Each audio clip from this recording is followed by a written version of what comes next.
Close your eyes for a moment.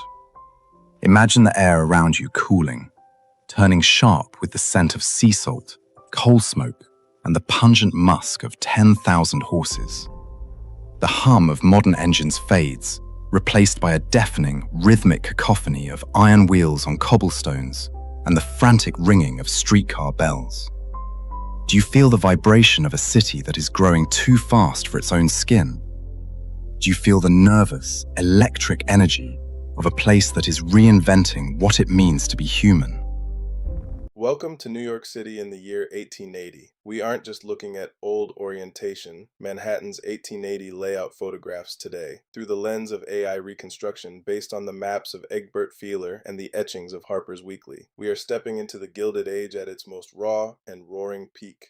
I am your guide, and together we are going to walk the spine of Manhattan when it was the undisputed gateway to the New World. Our journey today will take us from the very tip of the island where the world arrives in a frenzy of salt and steam up through the dark shadows of the financial district and into the glittering, chaotic heart of the city's social life. We will start at Castle Garden, move the gateway, Castle Garden and Immigrant hopes through the dense labyrinth of lower Manhattan, cross the shadow of a bridge that isn't quite finished yet, and finish among the mansions that are pushing the city ever northward. New York in 1880 is a city of vertical dreams and horizontal squalor, a place where the richest men in history live blocks away from the most desperate poverty on earth. Let's begin where the story of modern America truly starts. The water's edge. The sun is just beginning to burn through the Atlantic fog. As we stand at the Battery, look out at the harbor. It is a forest of masts. Steamships, their funnels belching thick black soot, jostle for space with elegant three-masted schooners. The air here is thick, tasting of brine and the unwashed wool of 1,000 coats. To our left is Castle Garden, a circular sandstone fortress that serves as the nation's primary immigrant depot. Before Ellis Island ever opened its doors, this was the threshold. I can see a line of families, Irish, German, Italian, clutching wooden trunks and looking up at the skyline with a mix of Wall Street, the canyon of gold and telegraph, wires, terror, and hope. This building was once a theater where Jenny Lind sang, but now it is a processing mill for human souls. Within a few decades, this fortress will be converted into the New York Aquarium, and eventually the immigrants will be moved to the island in the distance, leaving this place as a silent monument in a manicured park. We turn our backs to the sea and walk into the more of Broadway.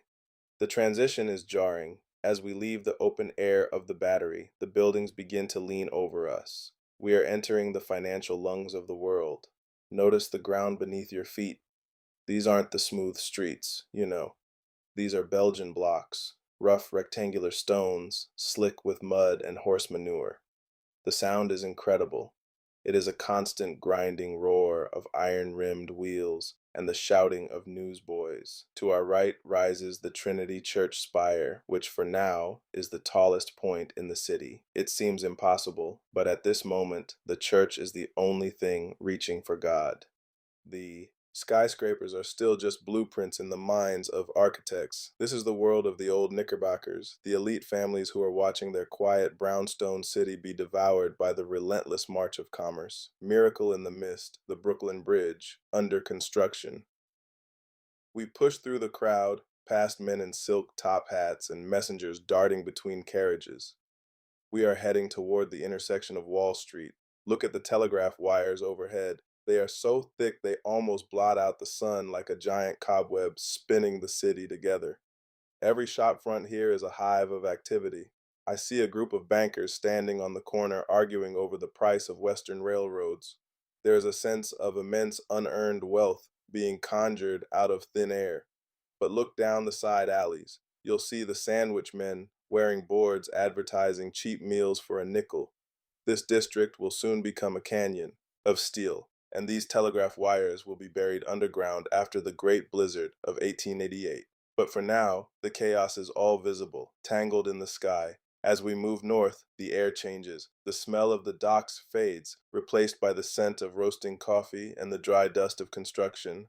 We are standing at the foot of Park Row, looking toward the East River. Towering above us is the most ambitious engineering project in human history, The Brooklyn Bridge in 1880, it is a ghost. The great granite towers, the shadows. Life in the Fourth Ward. Tenements are finished, rising like Gothic cathedrals from the water. But the roadway is not yet complete. I can see the delicate web-like steel cables stretched across the void. People call it the eighth wonder of the world.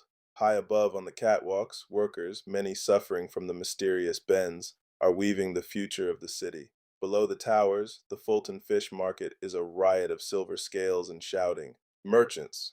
This bridge will link the two cities of New York and Brooklyn in just 3 years, changing the geography of power forever.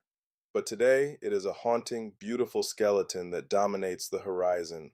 We follow the curve of the island toward the east side, and the atmosphere shifts violently. We are entering the Fourth Ward. The elegance of Broadway is gone. The streets narrow, and the buildings seem to groan under the weight of the people inside them. This is the world of the tenements. Laundry hangs from every window like ragged flags. The smell here is overpowering. Clogged sewers, rotting garbage, and the heavy scent of boiled cabbage and coal fire. I see children running barefoot through the slush, dodging heavy drege wagons.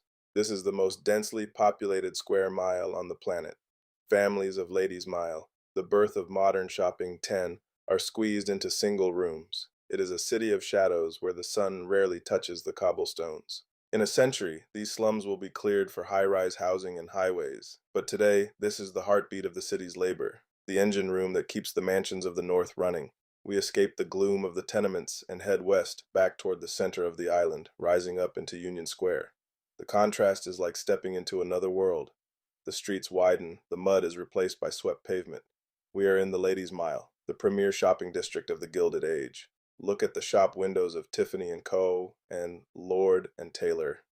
The women here wear elaborate silk dresses with bustles that sweep the ground, their faces shaded by parasol. The elevated railroad, the L, rumbles overhead on its iron stilts, casting rhythmic shadows over the street. It is the sound of the future. I see a handsome cab pull up to the curb, a gentleman in a fur-lined coat stepping out to escort a lady into a grand hotel. There is an air of indestructible confidence here. They believe this era of luxury will last forever. They cannot imagine that within the North Frontier, Fifth Avenue, and Vanderbilt palaces a few generations, these grand department stores will move even further uptown, leaving these beautiful cast iron buildings to be reclaimed by artists and lofts in a place they will call Soho. Finally, we walk north along Fifth Avenue toward the edge of the developing city. We stop near 50th Street. To our left, the twin spires of the new St. Patrick's Cathedral have just been completed, glowing white and pristine against the sky. But look around us. The city is still becoming. There are vacant lots filled with rocks and weeds. Shanty towns, huts made of scrap wood and tin sit right next to the rising marble palaces of the Vanderbilts. We see the upper reaches of Central Park in the distance, a masterpiece of landscape that is still maturing. The air is cleaner here, smelling of fresh mortar and upturned earth. The Upper West Side is still largely goat farms and rocky outcrops. We are standing at the frontier. The men building these mansions are the kings of the age, and they are carving their names into the very rock of Manhattan. New York is a city built on the graves of its previous selves. It never stops moving, never stops building, and never looks back. But when we look at the Reconstruction of 1880, we see the blueprint of the modern world. We see the same ambition, the same terrifying inequality, and the same desperate hunger for more that defines the city today. The horses are gone, and the telegraph wires have vanished, but the soul of the city, that electric, restless energy, remains unchanged. Thank you for walking through time with me. If you could step into any door in 1880 New York, where would you, the identity of New York in closing, go? Would you brave the tenements of the Fourth Ward, or would you take a seat at a gala in a Vanderbilt ballroom? Let me know in the comments and tell me which city and which century we should rebuild next. Until then, keep looking for the layers of history beneath your feet. Would you like me to generate a detailed list of the specific 1880 maps used for this reconstruction?